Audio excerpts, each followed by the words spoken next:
There is awareness that George needs to have experience as starter. George endured a difficult time when he came on against New Zealand. Eddie Jones was on Wednesday night poised to name Dylan Hartley on the bench for only the second time, with Jamie George expected to be chosen as England's starting hooker against Japan. The coach is due to name his lineup on Thursday morning for the third of 4 Quilter Tests at Twickenham this month, and there were strong indications a front row reshuffle is in prospect. George endured a difficult time against the All Blacks last weekend. The England line-out unravelled after he came on for the second half, but Saracens Test Lion is set to wear the number 2 shirt on Saturday. Although the 28-year-old has made only 5 starts and been a replacement 22 times under the current regime, they want to give him experience of being first choice ahead of next year's World Cup. So despite Jones urging Hartley to deliver more match involvements, this is contingency planning rather than a demotion. The 32-year-old Northampton veteran is on course to make his 96th appearance for England,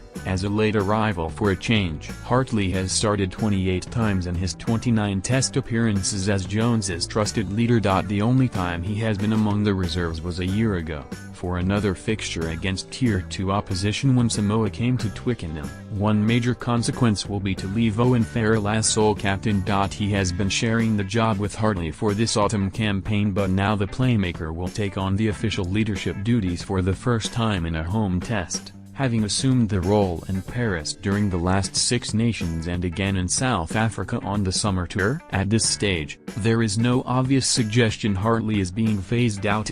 Earlier this week, Jones spoke enthusiastically about his improving physical condition and how he hoped it could continue to improve all the way to the World Cup. But there is a clear attempt by Jones and his assistants to ensure that Farrell is up to the task of serving as captain on his own, just in case that scenario is necessary in Japan. Jones has voiced a fervent desire for England to smash the Brave Blossoms this weekend, and he has declared an intention to field his strongest available lineup. Yet changes are afoot, some of them made by choice.At. Tight head Harry Williams was thought to be in contention to start despite Kyle Sinckler's superb exploits against New Zealand, although this switch is not certain. In the second row, George Kruis of Saracens has been ruled out with a calf injury, so there is a gap to fill at the heart of the scrum, and there was a hint from Jones 2 days ago that he may promote Bath rookie Charlie Ewels.However, the more experienced Courtney Lawes is also in the mix to start. Danny Kerr will line up as scrum-half in place of Ben Youngs.The Harlequins veteran has been accustomed to cameos as one of Jones's second-half finishers, but he is likely to form a halfback alliance with Farrell. Out wide, Chris Ashton has seemingly done enough to be retained in the starting 15,